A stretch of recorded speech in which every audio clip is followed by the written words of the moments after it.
Mi esposa me echó de casa después de que su mejor amiga me acusara de intentar algo con ella. 5 meses después, la amiga confesó que estaba celosa. Le entregué los papeles del divorcio y se derrumbó.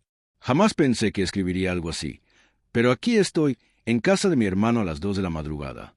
No puedo dormir, intentando comprender cómo mi vida se desmoronó en menos de 24 horas. Tengo 34 años, trabajo en ciberseguridad. Hasta ayer, creía que mi matrimonio era sólido. Mi esposa, Joe, tiene 32 años y es fisioterapeuta. Llevamos 9 años juntos, 6 de casados. Aún no tenemos hijos. Planeábamos intentarlo cuando sus préstamos estudiantiles fueran más manejables. Su mejor amiga, Madison, ha estado presente desde el principio. Amigas del instituto en Ohio, mantuvieron una estrecha amistad durante la universidad. Y cuando Madison se mudó aquí hace 5 años, prácticamente se convirtió en parte de la familia. Cenamos juntas varias veces por semana. Todos los viernes por la noche eran noche de chicas. Mensajes constantes. Al principio, no me importaba. Madison acababa de divorciarse. Su ex la engañó y todo aquello la destrozó. Así que pensé que lo correcto era que yo la apoyara. Incluso la ayudé a mudarse el año pasado. Mirando hacia atrás, había señales. Madison ponía una cara rara cuando Joe me daba un beso de despedida. Difícil de describir, pero definitivamente no se alegraba por nosotros. Comentarios esporádicos como, qué bien tener a alguien que de verdad está ahí. Oh, tienes mucha suerte, Joe. Algunos no tenemos esa fortuna. Lo atribuí al resentimiento del divorcio. Hace unos 6 meses, fuimos a cenar. Joe fue al baño y Madison me preguntó si alguna vez me cansaba de ser el marido perfecto. Me reí. Me miró fijamente un rato y dijo, Joe habla de mí constantemente y, la verdad, es agotador. De nuevo, pensé que era por el resentimiento del divorcio. Pero ayer, todo explotó. Un martes normal, llegué a casa sobre las 6. Joe ya estaba allí preparando la cena. Parecía rara, pero pensé que había tenido un día largo en el trabajo. Cenamos en silencio, lo cual fue extraño. Y entonces, mientras cargaba el lavavajillas, me dijo que Madison le había contado lo que hice. No tenía ni idea de qué hablaba. Me miró con una expresión que nunca le había visto, de puro asco, y me dijo que Madison había ido a su oficina esa tarde llorando. Según Madison, yo la había acosado hacía 2 semanas, cuando yo trabajaba hasta tarde. Madison afirmaba que le había mandado un mensaje preguntándole si quería venir a ver una película porque estaba aburrido. Dijo que vino pensando que éramos solo amigos pasando el rato. Luego, a mitad de la película, supuestamente le puse la mano en la pierna y le dije que siempre la había encontrado atractiva. Madison dijo que se quedó paralizada, me apartó la mano y se fue inmediatamente. No quería decir nada porque no quería arruinar nuestro matrimonio, pero al parecer le había vuelto a mandar un mensaje ayer, preguntándole qué había pasado, y ya no podía callarse. Se me hizo un nudo en el estómago. Nada de eso pasó. Le dije a Joe que Madison mentía, que nunca le había mandado un mensaje, que nunca la había invitado a casa. Nada. Saqué mi teléfono para mostrarle el historial de mensajes, y estaba prácticamente vacío. Unos cuantos mensajes grupales, quizá 3 mensajes individuales del último año, todo aburrido, como avisarle a Joe que llegaba tarde. Joe ni siquiera miró mi teléfono. Dijo que Madison le había mostrado capturas de pantalla de mensajes que supuestamente yo había enviado desde otro número. Le pedí verlas. Dijo que Madison estaba demasiado alterada para enviarlas, pero que ella misma las había visto. Le señalé que eso no tenía ningún sentido.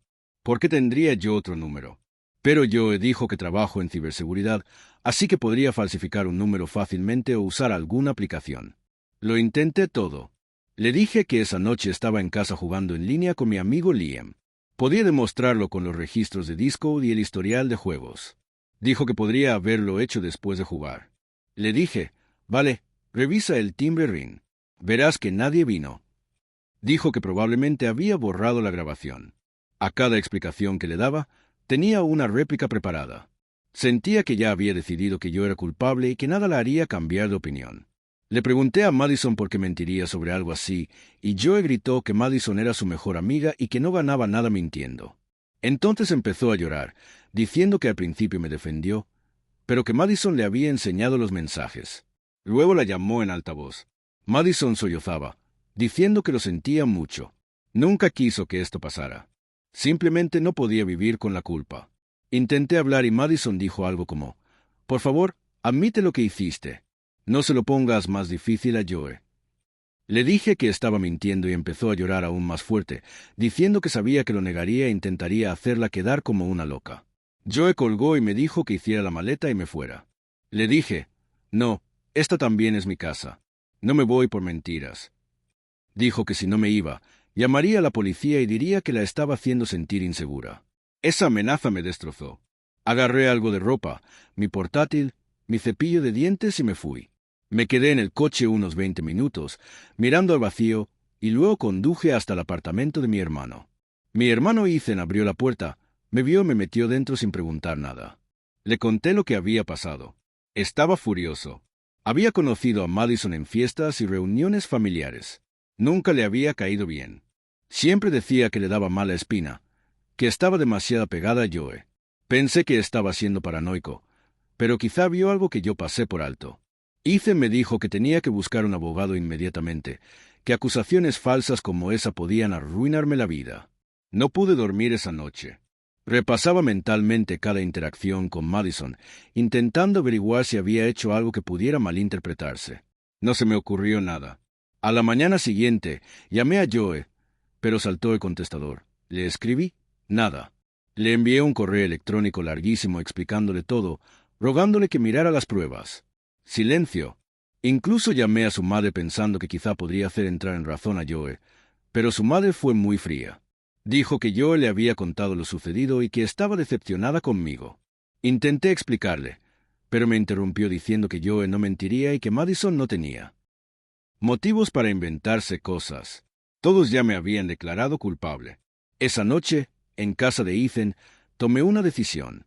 Si Joe no me iba a creer, si iba a creerle a Madison sin siquiera considerar la posibilidad de que mintiera, entonces tal vez este matrimonio no era lo que yo pensaba.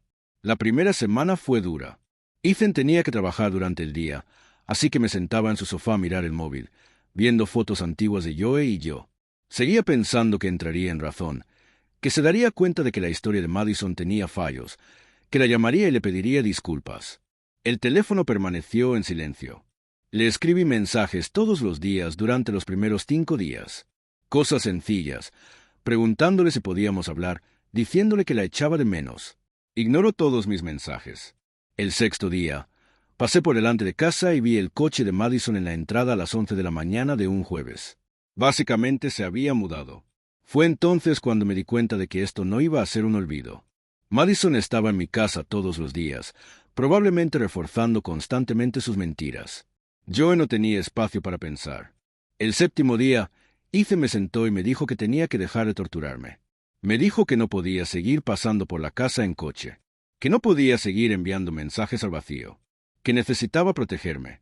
Me dio el número de un amigo suyo, un abogado de divorcios. Me quedé mirando ese contacto durante 2 horas antes de llamarlo. El abogado se llamaba Richard.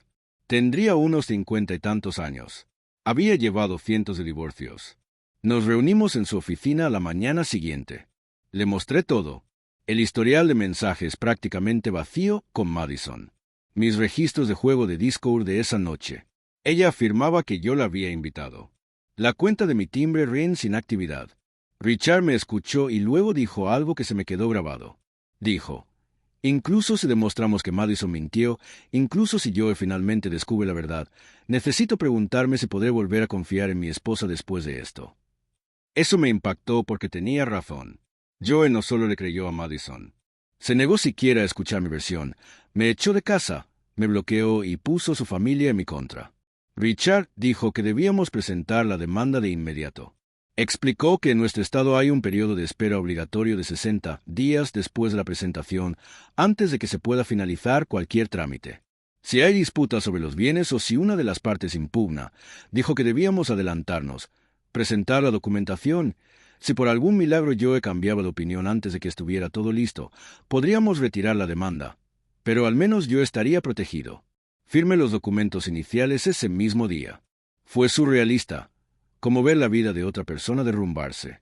Richard dijo que Joe sería notificado en una semana. Salí de su oficina y simplemente caminé por el centro durante horas. Terminé en un parque junto al río donde Joe y yo tuvimos nuestra primera cita hace 9 años. Comimos helado y hablamos durante 5 horas seguidas. Recuerdo haber pensado esa noche que probablemente me casaría con ella algún día. Y ahora estaba firmando los papeles del divorcio porque ella me creyó mentiras. Llamé a mi mejor amigo Liam esa noche. Él era con quien estaba jugando la noche en que Madison afirmó que la acosé. Le conté todo y se quedó de piedra. Se ofreció a llamar a Joe para confirmar que había estado en línea con él toda la noche. Le dije, no te molestes. Ella tampoco le creería. Liam comentó que Madison siempre le parecía rara. Recordó aquella fiesta de Navidad de hace 2 años, cuando se emborrachó y estuvo extrañamente cariñosa con Joe toda la noche. Yo también lo recordaba. En aquel momento nos reímos de ello. En la segunda semana, empecé a funcionar de nuevo. No podía quedarme en casa de Ethan para siempre, así que busqué piso. Encontré un decente apartamento de una habitación a unos 20 minutos del trabajo. Firmé un contrato de alquiler de 6 meses. Ethan me ayudó a mudarme, aunque no fue mucho, ya que la mayoría de mis cosas seguían en casa. Compré muebles baratos e intenté que pareciera un hogar. No lo conseguí. El lugar se sentía vacío y deprimente. Me volqué en el trabajo. Mi jefe notó que estaba raro, pero no preguntó nada. Empecé a quedarme hasta tarde, a aceptar proyectos extra, cualquier cosa con tal de no volver a ese apartamento vacío. También empecé a ir al gimnasio todas las mañanas antes del trabajo. Ethan me lo sugirió. Dijo que le había ayudado a superar su ruptura hacía unos años. No había hecho ejercicio con regularidad desde la universidad, pero necesitaba canalizar toda esa rabia.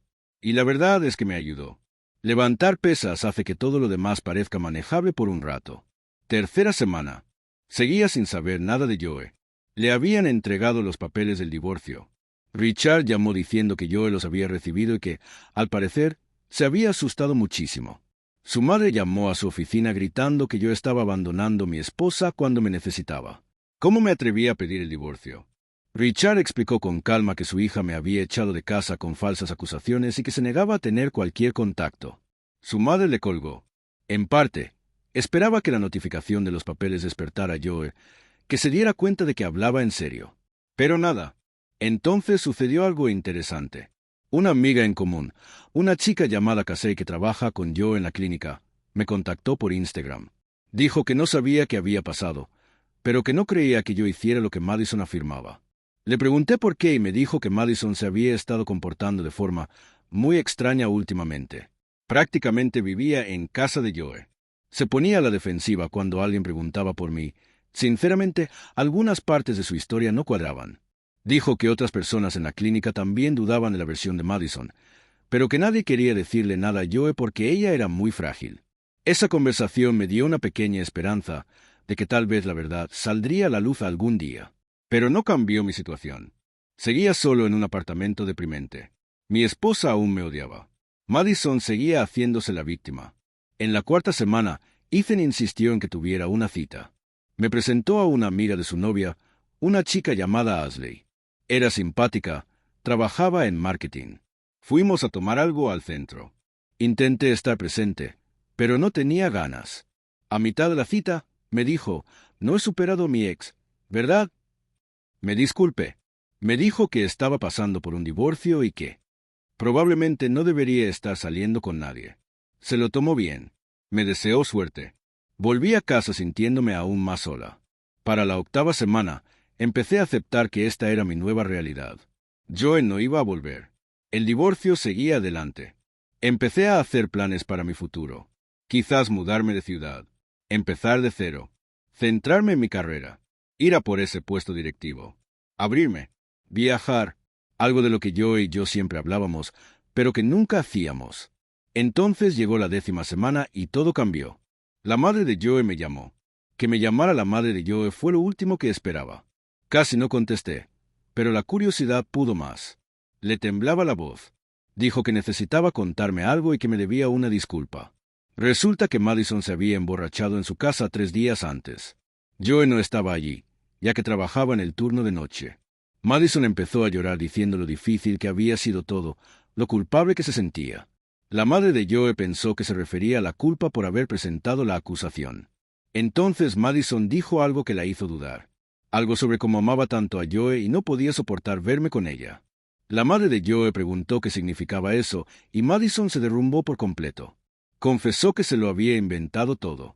Dijo que había estado enamorada de Joe desde la secundaria. Vernos felices era una tortura. Pensó que si lograba separarnos, tal vez Joe por fin la vería de otra manera. La madre de Joe estaba horrorizada. La confrontó ahí mismo. Y Madison lo admitió todo. Las capturas de pantalla falsas, las mentiras, todo. Usó una aplicación para crear conversaciones de texto falsas que parecían provenir de mi número. La madre de Joe se disculpó una y otra vez durante esa llamada. Dijo que debería haber confiado en mí, que debería haber hecho más preguntas. Le agradecí que me lo contara, pero sinceramente me sentí paralizada. Sí, tenía razón, pero el daño ya estaba hecho. Le dije que tenía que decírselo a Joe inmediatamente. Dijo que lo había intentado, pero que Joe no la escuchaba. Pensé que su madre solo me defendía por culpa. Colgué y me quedé sentada mirando la pared. Una parte de mí quería sentirme victoriosa, pero sobre todo me sentía vacía. 2 horas después, mi teléfono empezó a sonar sin parar con mensajes de Joe. Decenas. No los leí. Apagué el teléfono y me fui a dormir. A la mañana siguiente, tenía 17 llamadas perdidas de Joe y quizás 30 mensajes. Finalmente los leí. Todos eran variaciones de rogarme que la llamara, diciendo que lamentaba que necesitáramos hablar. No respondí. Richard llamó esa tarde, diciendo que el abogado de Joe se había puesto en contacto conmigo para preguntarme si estaría dispuesta a reunirnos para hablar de reconciliación. Le dije a Richard que organizara una reunión, pero que dejara claro que era solo para ultimar los detalles del divorcio, nada más. Dijo que él se encargaría. La reunión se programó para el viernes por la tarde en nuestra casa. Joe quería reunirse allí. Probablemente pensó que estar en casa me pondría sentimental. Acepté, pero dije que Richard iría conmigo. Llegó el viernes y conduje hasta la casa por primera vez en casi 3 meses. El coche de Joe estaba en la entrada. También el de Madison. Se me hizo un nudo en el estómago. Llamé a Richard y le dije que Madison estaba allí. Dijo, «Esperen, él se encargará». Entramos juntos. Joe estaba en el sofá llorando. Madison estaba detrás de ella con una mano en el hombro de Joe. ¡Qué descaro! Richard dijo inmediatamente que Madison tenía que irse o nos iríamos. Joe parecía confundida. Dijo que Madison también estaba allí para disculparse. Casi me reí.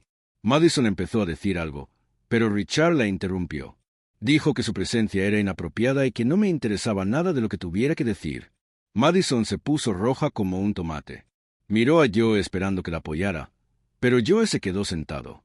Madison agarró su bolso y se dirigió a la puerta, pero al pasar a mi lado, murmuró que yo lo había arruinado todo. Fue entonces cuando vi que Joe lo comprendió. Su rostro pasó de la confusión a la sorpresa y luego al asco en un instante.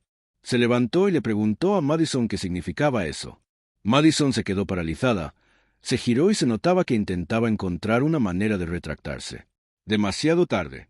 Joe se acercó y dijo que su madre le había contado lo que Madison decía sobre estar enamorada de ella, que no quería creerlo. Pero la forma en que Madison me miró lo dejó claro. Madison empezó a llorar, intentó agarrar las manos de Joe, dijo que lo hacía por ellos, que yo le impedía a Joe ver lo que podrían tener juntos. Joe retrocedió como si la hubieran golpeado, le dijo a Madison que se fuera. Madison se negó. Empezó a divagar sobre cómo había amado a Joe desde que tenían 16 años. Esperó todo este tiempo. Destruyó su propio matrimonio porque no podía dejar de pensar en Joe. Luego Joe se casó conmigo y ella tuvo que vernos juntos todos los días. Joe temblaba. Le gritó a Madison que se fuera. Madison intentó abrazarla. Joe la empujó y Madison tropezó hacia atrás contra la mesa de centro. Se levantó, con el rímel corrido, nos miró a ambos con puro odio antes de irse. La puerta se cerró de golpe. La casa quedó en silencio. Joe se desplomó en el sofá sollozando. Me miró y no paraba de decir que lo sentía mucho. Yo no me moví. Me quedé allí parado, mirando a esa mujer que, técnicamente, seguía siendo mi esposa, pero que sentía como una completa extraña. Richard sacó los papeles del divorcio de su maletín y los puso sobre la mesa de centro. Joe los vio y rompió a llorar aún más. Me suplicó que no lo hiciera, que podíamos arreglarlo, que ella era capaz de cualquier cosa. Finalmente hablé. Le dije que me había echado de mi propia casa, que le había creído a otra persona antes que a mí, sin pruebas reales, que había puesto su familia en mi contra, que no me escuchaba cuando le rogaba que oyera mi versión. No paraba de decir que lo sentía, que había cometido un terrible error y que Madison la había manipulado. Miré a Richard y él asintió. Me volví hacia Joe y le dije que esperaba que encontrara a alguien en quien de verdad confiara, porque yo no era y nunca lo sería. Firmé los papeles allí mismo, sobre la mesa de centro. Joe me suplicaba que parara, que podíamos ir a terapia, que ella me lo compensaría. Me levanté y caminé hacia la puerta. Ella me agarró del brazo y me aparté suavemente. Me despedí y me fui. La oí llamarme mientras subía al coche. Richard me siguió en su coche. Fuimos a su oficina y finalizamos todo lo que pudimos ese día. Eso fue hace 3 meses. El divorcio se finalizó hace 2 semanas. Ahora estoy saliendo con Ashley, la chica que me presentó Ethan. Retomamos el contacto hace 1 mes y todo va bien. Ella lo sabe todo. No me juzga. Me mudé a un lugar más grande, conseguí un ascenso en el trabajo y empecé a viajar. Joe intentó contactarme varias veces, pero la bloqueé en todas partes. Ethan mencionó que ahora está en terapia, intentando asimilarlo todo. Madison, al parecer, regresó a Ohio. No siento pena por ninguna de las dos. De hecho, ahora soy feliz. Más feliz que en mi matrimonio, para ser sincera. A veces, lo peor que te pasa resulta ser lo mejor. Esto fue lo mío. ¿Qué opinas de esta historia? Déjame tu opinión en los comentarios. Dale a me gusta y no olvides suscribirte para leer más historias reales. Si te ha gustado esta historia, no olvides suscribirte a nuestro canal para que cada nueva historia te llegue antes que a nadie. Que tengas un buen día.